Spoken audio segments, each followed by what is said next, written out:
Hello hi, welcome to my channel. तो आज हम एक और मूवी एक्सप्लेन करने वाले हैं और ये मूवी है रवि तेजा की टाइगर नागेश्वरा राव। तो मूवी की शुरुआत में हमें दिखाया जाता है कि प्रधानमंत्री आवास में एक बैठक बुलाई जाती है। उस बैठक में एक विश्वनाथ शास्त्री नाम का इंस्पेक्टर होता है जिसे स्पेशली नागेश्वर राव के बारे में जानकारी पता करने के लिए बुलाया जाता है और वहाँ पर नागेश्वर राव के बारे में बातें होने लगती हैं। वहाँ पर विश्वनाथ शास्त्री एक स्टोरी बताता है। वो बताता है कि जब मैं स्टेटपुरम में था तो नागेश्वर राव ने मुझे एक चुनौती दी थी कि नागेश्वर राव मालगाड़ी से माल चुराने वाला है। वो हमेशा चुनौती देकर अपना काम किया करता था। ये सभी बातें पुलिस वालों को पता थी, फिर भी वो नागेश्वर राव को नहीं पकड़ पाए और वो मालगाड़ी से माल चोरी करके चले जाते हैं। और इंस्पेक्टर बताता है कि चोरी उसके लिए कोई बड़ी बात नहीं है, उसने चोरी बहुत की है। विश्वनाथ शास्त्री बताता है कि 8 साल के उम्र में एक उसने मर्डर किया था। कहानी फ्लैशबैक में जाती है और वहाँ की कहानी में हम एक एमएलए को देखते हैं जिसका नाम एलामंदा था। एमएलए गलत काम करता था, सबसे चोरियाँ करवाता था और सबसे चोरी करवा के माल को अपने ही पास रखता था और जो भी उसे धोखा देता है वो उसे मार देता है। एमएलए नागेश्वर के पिता से चोरी करवाने को कहता है। चोरी करना आसान नहीं था, इसलिए उसके साथ नागेश्वर जाता है जो सिर्फ उस वक्त 8 साल का ही था। और वो जो भी चोरी करके लाएंगे वो सारा माल मंदा को जाएगा और नागेश्वर के पिता को सिर्फ 5 रुपये मिलेंगे। वो लोग जब चोरी करके वापस जा रहे होते हैं तो वो पकड़े जाते हैं और नागेश्वर राव एक सबूत के लिए अपने पिता का सर काट के मंदा के पास ले जा लेते हैं। नागेश्वर राव इन सब के लिए इतना पागल था कि उसे किसी की भी परवाह नहीं थी। नागेश्वर राव जब छोटा था तो उसको एक गध साथ बहुत सारे बच्चों को ट्रेनिंग देता था और उन्हें गधे का खून पिलाया जाता था और फिर उनसे बहुत मेहनत करवाया जाता था। गजजाला प्रसाद ने नागेश्वर राव को एकदम पक्का वाला चोर बना दिया था। कहानी 20 साल आगे बढ़ती है जहाँ पे हमें दिखाया जाता है कि जहाँ पर हम मंदा को देखते हैं जिसने 3 गैंग वालों को बुलाया था कि मालगाड़ी का माल कौन लूटेगा, उस पर बोली लगी जाती है और उसमें एक गैंग जीत जाती है। यहाँ पर हम देखते हैं कि मंदा का सारा काम उसका बेटा काशी संभालता था जो बहुत खतरनाक था। नागेश्वर चाहता था कि यहाँ पर 3 गैंग वालों की खुशी की जगह 4 हो और उसके लिए उसे एक गैंग की ज़रूरत थी। एक दिन मौका नागेश्वर राव के पास सामने से चल के आता है। कोलकाता का एक बहुत बड़ा डॉन होता है जिसका जहाज़ आंध्र प्रदेश के बंदरगांव में फंस जाता है और पुलिस के कब्जे में है और इस काम को करने के लिए तीनों गैंग वालों ने मना कर दिया है। मंदा के लोग भी ये काम नहीं करते थे। वैसे में ये काम नागेश्वर ने अपने हाथों में लिया और नागेश्वर के पूरी गैंग वाले माल लूटने चले जाते हैं। वो वहाँ पर आग लगा देते हैं और आग बुझाने वाले बन के सारे माल को लूट लेते हैं। यहाँ पर नागेश्वर और मंदा के बीच में शर्त लगी थी कि वो माल तुम नहीं लूट पाओगे, अगर लूट लिया तो 3 गैंग की जगह 4 कुर्सी यहाँ लग गएंगी और नहीं लूट पाए तो उसे मंदा का पेशाब पीना पड़ेगा। और वो जीत जाते हैं और वहाँ 3 की जगह 4 कुर्सियाँ लगती हैं। इसके बाद नागेश्वर राव और भी बहुत ज़्यादा खतरनाक हो जाता है, बहुत ज़्यादा क्राइम करने लगता है। एक दिन वह गन लेने के लिए किसी से मिलने के लिए ट्रेन में जाता है, तब वो लड़की को देखता है जिसका नाम सारा था और वो उस लड़की को अपने बारे में सब सच सच बता देता है कि वो एक बहुत बड़ा गुंडा है, लड़कियों के लिए भूखा है, लेकिन अब मैंने तुम्हें पसंद कर लिया है और तुम्हें से शादी करनी है। और नागेश्वर राव उसके आसपास रहने लग जाता है। एक दिन जब नागेश्वर राव को पता चला कि सारा की शादी हो रही है तो उसने उसकी शादी भी तोड़वा दी। लेकिन सारा के पिता ने इसके लिए मंदा से बहुत कर्जा ले लिया था, तो वो अपना कर्जा वसूल करने वहाँ जाते हैं। जब वो अपना कर्जा नहीं वापस दे पाते हैं तब काशी सारा को अपने साथ ले जाता है। तभी नागेश्वर राव वहां जाकर उसे बचा लेता है, लेकिन काशी उससे बिल्कुल नहीं डरता है और नागेश्वर राव की गन देख के सारे लोग पीछे हट जाते हैं। इन सभी इंसिडेंट के बाद सारा भी उसे पसंद करने लगी थी और दोनों में धीरे धीरे प्यार होने लगा था। सारा अच्छे से जानती थी कि नागेश्वर को घर वाले पसंद नहीं करेंगे, इसलिए वह भागने की बात भी करती है। नागेश्वर जब अदालत के बाहर था तब एक पुलिस एक लड़की के साथ गंदी गंदी हरकतें करने लगता है। नागेश्वर को ये बिल्कुल पसंद नहीं आता है और वो पुलिस वाले को बहुत मारता है। फिर वह सारा के पास जाता है और सारा को बताता है कि मैं एक बहुत बड़ी चोरी करने वाला हूँ और उसे लोकेशन भी बताता है। बोलता है कि चोरी करने के बाद तुम मुझे वहीं पर मिलना। नागेश्वर अपनी पूरी गैंग लेकर चोरी करने चला जाता है, लेकिन बीच में उसके कुछ दोस्त पकड़े जाते हैं जिसे बचाने के लिए वो फाइटिंग भी करता है।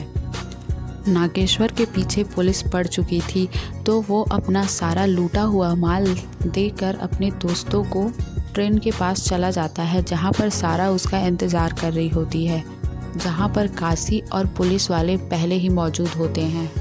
और जब सारा को पता चलता है कि इसने बहुत सारे खून किए हैं तब वो गुस्सा हो जाती है और बोलती है कि मुझे किसी के साथ नहीं रहना है और अपने पिता के मर्जी के शादी नहीं करनी है। और वो वहीं पर ट्रेन के आगे कूदकर अपनी जान दे देती है और नागेश्वर राव को जेल हो जाता है।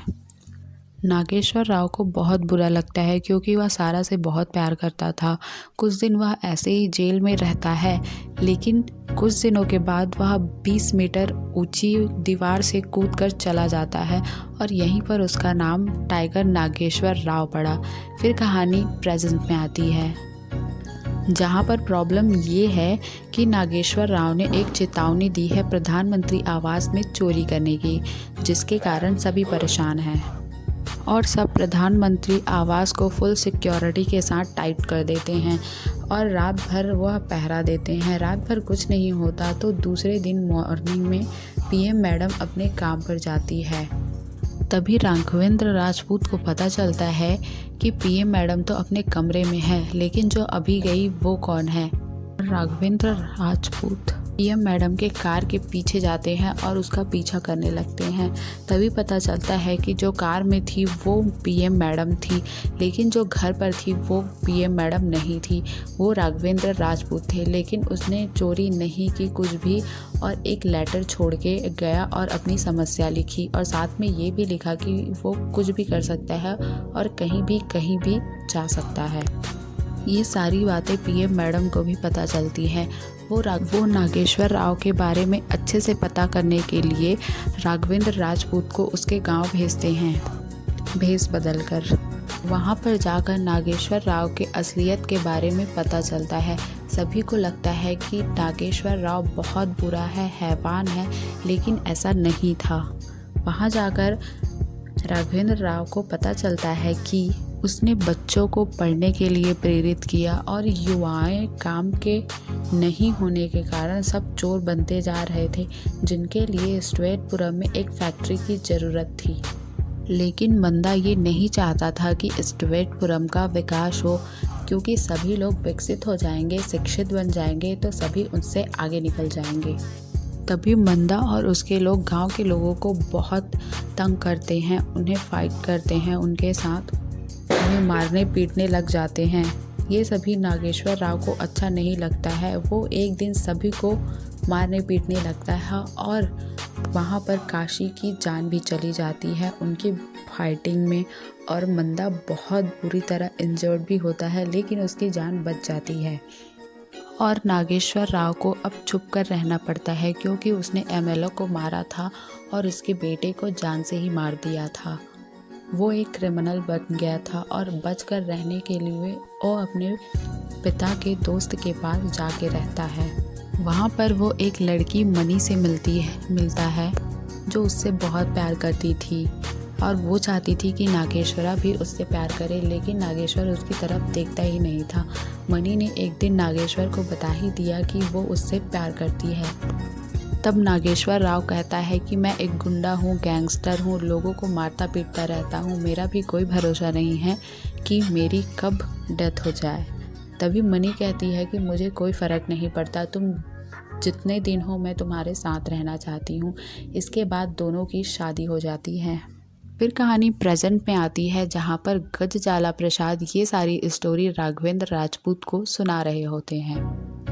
नागेश्वरा के लिए सूट एंड शाइट का ऑर्डर था, तो इंस्पेक्टर जिसे नागेश्वरा ने मारा था वो चालाकी से उसके दोस्तों को ढूंढता है और सभी को मारता है।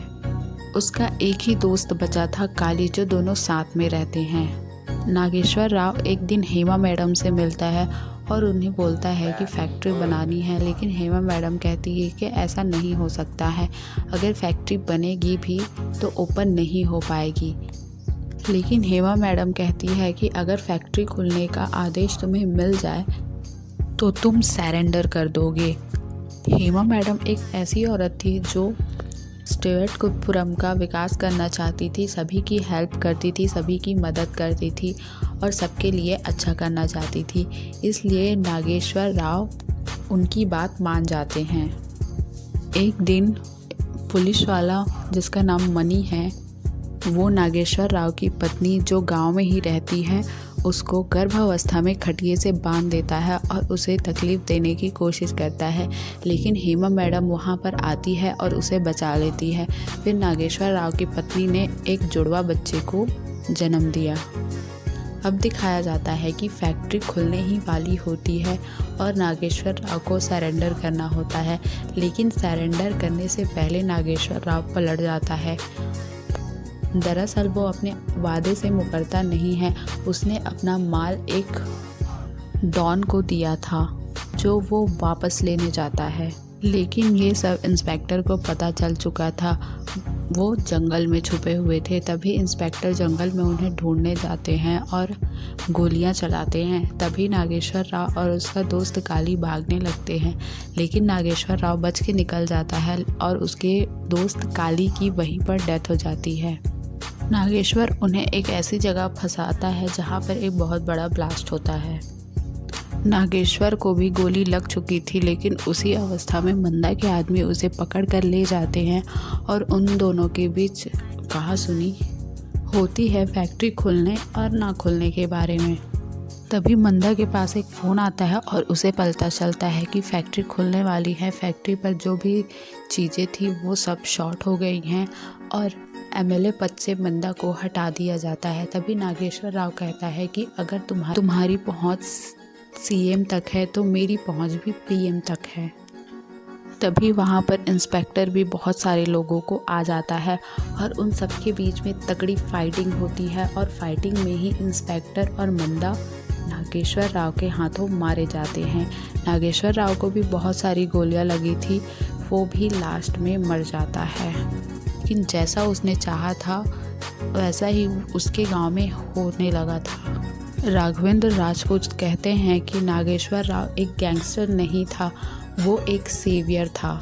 जब भी उसके गांव का नाम लिया जाएगा तो नागेश्वर राव का भी नाम लिया जाएगा। मूवी यहीं पर ख़त्म होती है। Thanks for watching. Don't forget like, comment, share and subscribe.